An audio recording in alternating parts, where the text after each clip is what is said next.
Passei um tempo, quando era mais jovem, sendo sem teto em uma cidade rural. Não dava para encontrar nenhum lugar para dormir dentro da cidade, porque a polícia costumava incomodar quem tentava. Assim, embora eu pudesse vagar pela cidade durante o dia, tinha que ir para outro lugar à noite. Isso não era tão ruim, já que havia muitas colinas e florestas fora da cidade. Uma vez, peguei uma velha barraca do lixo de alguém e a montei no bosque. Ela protegia bem contra o vento e a chuva, mas no inverno, não servia contra o frio.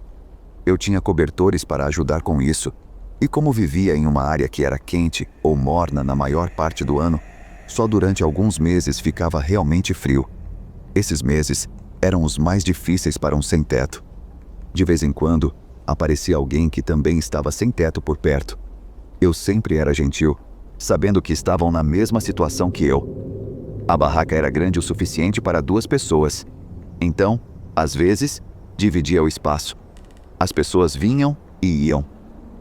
Na noite em que isso aconteceu, eu estava sozinho. Era uma noite muito fria, daquelas que você sente que será rigorosa. Aquelas vezes em que você percebe que uma tempestade de neve está chegando. Tenho certeza de que você sabe do que estou falando. Era um desses dias. Durante o dia, dava para ver isso nas nuvens.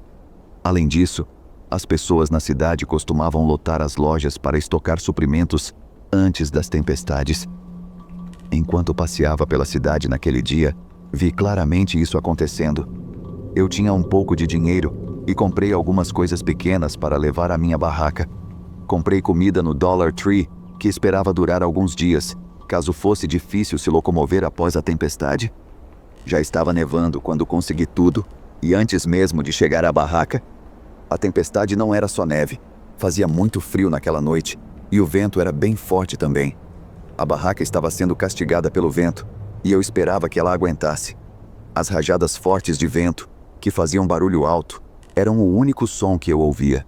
Felizmente, sempre achei o som do vento reconfortante, o que ajudava a me relaxar. Eu tinha uma lanterna que usava quando precisava de luz, mas não queria gastar a bateria. Então, me enrolei nos cobertores e tentei me concentrar apenas na tempestade. Apesar do frio e da escuridão, acabei pegando no sono. Quando acordei, não sabia o que tinha me despertado. Ainda era noite e a tempestade continuava com a mesma força. Deixei meus olhos se ajustarem e vi algo que me chocou. Acho que a aba da minha barraca tinha sido aberta. Vi uma figura escura entrando lentamente na barraca. Uma sombra grande e preta que eu não conseguia identificar. Antes que pudesse fazer qualquer coisa, a figura agarrou minha perna. Tentei chutá-la por instinto, mas ela não soltou. Começou a me puxar para fora da barraca. Com uma perna presa, usei a outra para tentar chutar, esperando que me soltasse. Mas a figura só desviava da perna que eu chutava enquanto continuava a me puxar. Desesperado, procurei algo e finalmente consegui pegar o que estava procurando. Uma faca que eu mantinha para proteção, caso esteja se perguntando. Quando fui puxado até a metade para fora da barraca, usei a faca para esfaquear o braço que me puxava. Acabei acertando 3 vezes antes que ele finalmente me soltasse. Assim que ele soltou, me arrastei de volta para dentro da barraca, coberto de neve. Fui até o fundo da barraca, o mais longe possível da entrada. Demorou alguns momentos, mas a figura tentou entrar novamente. Quando o fez, eu ataquei, esfaqueando-o 2 vezes no ombro antes que ele recuasse. Fechei a barraca rapidamente e voltei para o fundo, que estava contra uma árvore. Me enrolei nos cobertores e segurei a faca, preparado para me defender caso ele tentasse algo de novo. Esperei e esperei. Cada momento era angustiante, esperando que algo acontecesse. Mas nada aconteceu. Os golpes pareceram tê-lo assustado. Presumi que fosse outro sem-teto procurando abrigo da tempestade. Porém, mais tarde, quando encontrei outro sem-teto na área, nunca vi ninguém com ferimentos de faca. Além disso, ele não parecia familiar, mesmo que eu não tivesse visto suas feições no escuro. Nunca descobri quem era.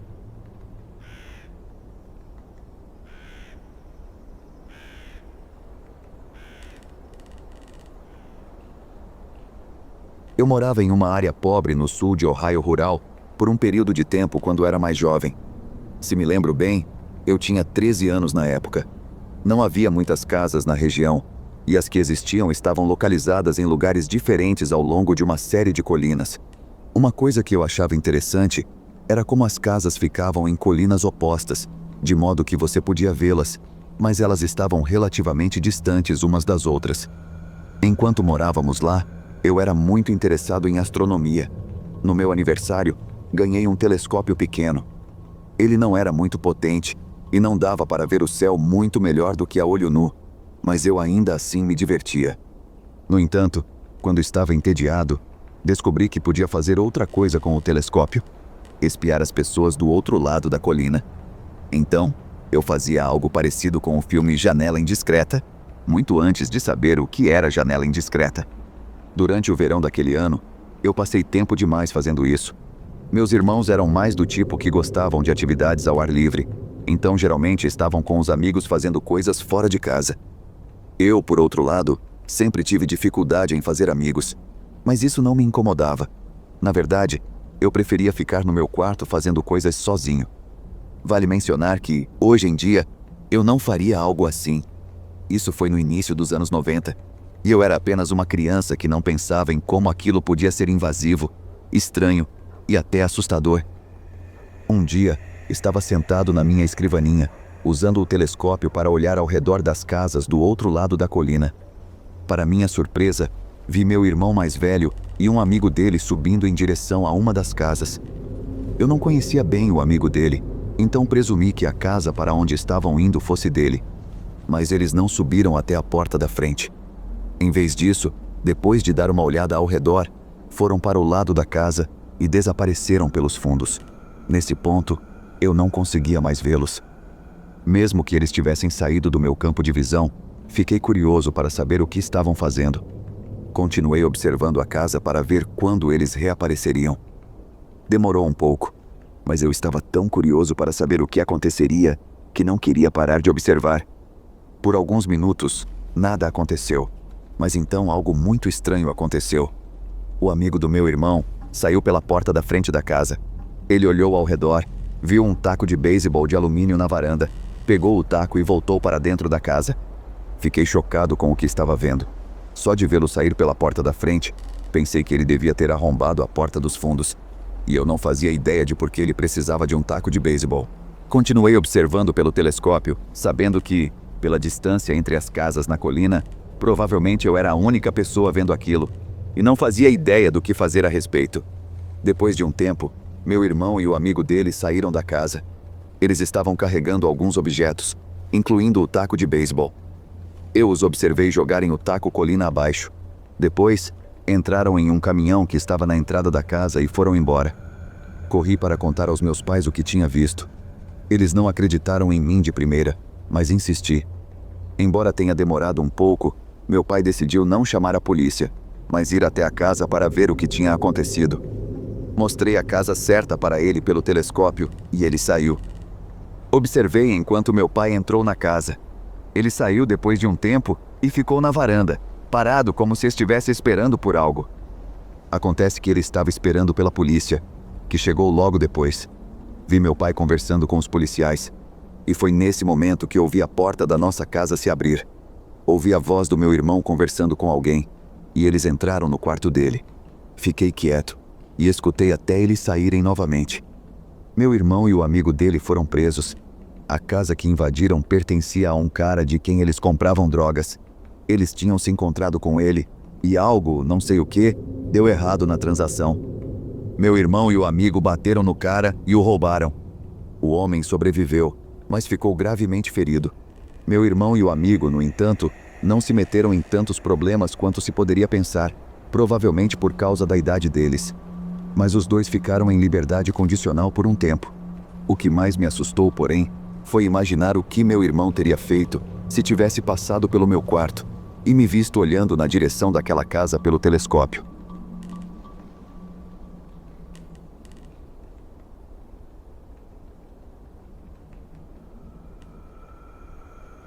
Meus pais se divorciaram quando eu era muito jovem.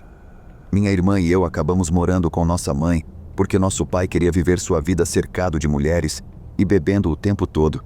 Minha mãe teve que aceitar qualquer emprego que encontrasse.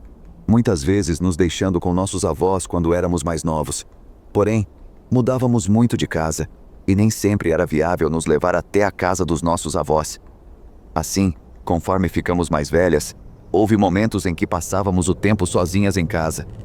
Os lugares que minha mãe conseguia para a gente morar, geralmente ficavam fora da cidade, em áreas rurais. Eram mais baratos do que morar na cidade. Lembro que moramos em algumas áreas bem isoladas. Muitas das primeiras casas nem tinham banheiro interno. Claro que, quando eu tinha uns 10 anos e minha irmã 8, já vivíamos em casas com banheiros dentro. Não costumávamos ficar muito tempo em cada casa, mas houve uma em que moramos por pelo menos 2 anos. Minha mãe conseguiu um emprego mais estável durante esse período, então não enfrentamos problemas que nos obrigassem a mudar. Como não havia ninguém para nos cuidar, passávamos esse tempo sempre sozinhas em casa. Um dia de outono, o ônibus escolar nos deixou perto de casa e caminhamos pelo caminho de sempre. Havia outras casas e crianças na área, mas não conhecíamos ninguém muito bem. Eram só meninos, e minha mãe não queria que interagíssemos ou brincássemos com eles. Conversávamos rapidamente com alguns quando voltávamos da escola. Nossa mãe sempre chegava tarde à noite. Ela era garçonete em um bar, e havia sempre muitos clientes bebendo, então seu turno se estendia. Como de costume, ficamos em casa cuidando de nós mesmas. Já era noite, e estávamos ouvindo o rádio, pois não tínhamos TV. Foi então que minha irmã achou que tinha ouvido um barulho. Ela me disse que vinha da cozinha, nos fundos da casa. Eu tinha 13 anos na época, e mesmo sendo um pouco medroso, decidi verificar. Acendi a luz da cozinha e vi 2 meninos na porta dos fundos. Eles estavam tentando arrombar a porta. No momento em que cheguei à cozinha, conseguiram abrir. Só tive tempo de me virar, correr, pegar minha irmã e correr com ela para o quarto. Trancamos a porta atrás de nós. Nos escondemos debaixo da cama, ouvindo o que acontecia na casa. Parecia que os meninos estavam derrubando coisas e quebrando alguns objetos. Não consegui entender o que procuravam, mas em certo momento, ouvimos eles entrando no quarto da nossa mãe, o que me deixou apavorada, porque sabia que ela guardava uma arma lá. Depois de um tempo, os meninos foram até a porta do nosso quarto e tentaram abri-la. Quando perceberam que estava trancada, começaram a nos provocar, mandando abrir. Bateram na porta, gritaram e nos ameaçaram com coisas assustadoras. Felizmente, a porta do quarto era mais sólida que a da cozinha, que era só uma porta velha de tempestade. Eles não conseguiram entrar. Nós estávamos apavoradas e achávamos que eles iriam conseguir arrombar a porta a qualquer momento. Mas, eventualmente, desistiram. Eu esperava ouvir o som da arma disparando, mas isso nunca aconteceu. Ainda ouvimos alguns barulhos pela casa, mas não nos mexemos. Mesmo quando ficou em silêncio, não saímos do quarto. Ficamos debaixo da cama por horas, até que minha mãe finalmente chegou em casa. Acredito que os meninos sabiam que minha mãe saía todas as noites, por isso escolheram aquele momento para invadir. Não sei o que aconteceu com eles, ou se algo foi feito. Mesmo depois que nos mudamos, continuamos tendo que passar muito tempo sozinhas em casa, e isso sempre foi assustador. Até hoje, essa invasão me deixa aterrorizada quando fico sozinha.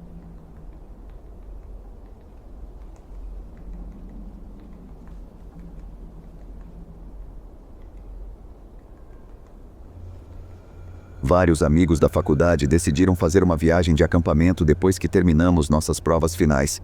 Fomos para uma área conhecida por seus campings. Era possível fazer trilhas e encontrar diferentes locais para acampar, e, embora fosse um lugar popular, era fácil não cruzar com outros campistas. Alugamos um local indicado no mapa, que tinha um espaço circular perfeito para montarmos nossas barracas ao redor de uma área para fogueiras. Planejávamos ficar lá por uma semana inteira. Nenhum de nós tinha muita experiência em acampamentos, então era de se esperar que fizéssemos algumas coisas bem estúpidas. Mas era muito bom estar naquele ambiente campestre. Eu nunca tinha estado tão longe da sociedade antes e me peguei realmente curtindo aquilo. Após cerca de 3 dias, havíamos preparado um jantar tardio e estávamos sentados ao redor da fogueira, bebendo e contando histórias. Eu fui dormir bem antes de todo mundo, porque não aguentava a bebida tão bem quanto eles. Me recolhi para minha barraca e adormeci rapidamente. Fui acordado algum tempo depois por um grito vindo de fora da minha barraca. Não fazia ideia de quanto tempo tinha dormido. mas aquilo me despertou completamente. Decidi sair para ver o que estava acontecendo. Pelo que entendi, 2 dos nossos amigos tinham ficado acordados mais tarde, uma garota e um cara. A garota estava dizendo que viu um homem parado na floresta, observando-a. O cara que estava com ela não tinha visto nada e fazia de tudo para tentar acalmá-la. Era estranho, então 2 dos nossos amigos saíram para ver se realmente havia alguém por lá. Eu fiquei e tentei ajudar a acalmar minha amiga. Antes que os 2 voltassem, ouvi ela gritar novamente e começar a apontar para a floresta. Quando olhei, vi pelo menos 3 figuras paradas entre as árvores, cobertas pela escuridão. Pareciam usar roupas escuras e algum tipo de máscara preta no rosto. Eles não estavam juntos, mas espalhados em diferentes pontos fora do círculo das barracas. Assim que os avistei, eles se viraram e correram para dentro da floresta. Logo depois, os 2 amigos voltaram. Eles tinham visto as figuras correndo e até tentaram persegui-las por um momento, mas acharam difícil por causa da escuridão da noite. Acabaram desistindo e voltaram. O mais assustador não era apenas como eles estavam vestidos, mas como se comportavam. Parecia que estavam nos observando e não tínhamos ideia do motivo. Além disso, o fato de terem fugido quando minha amiga gritou nos fez pensar que estavam tramando algo ruim, algo que só poderiam fazer se permanecessem no escuro e despercebidos. O resto da noite foi difícil de dormir e sempre tinha alguém de vigia. Nada aconteceu. No dia seguinte, os 2 caras foram relatar o incidente para os responsáveis pelo camping. Apesar disso, decidimos ficar o restante do tempo. Mas, todas as noites, era assustador, esperando que aquelas pessoas voltassem. Não tínhamos como identificá-las ou saber o que planejavam.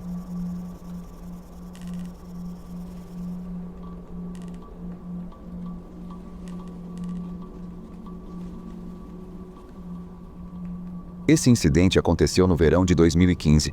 Moro sozinho em uma casa agradável em uma pequena cidade. O índice de criminalidade é baixo, mas de vez em quando aparece algum sujeito suspeito.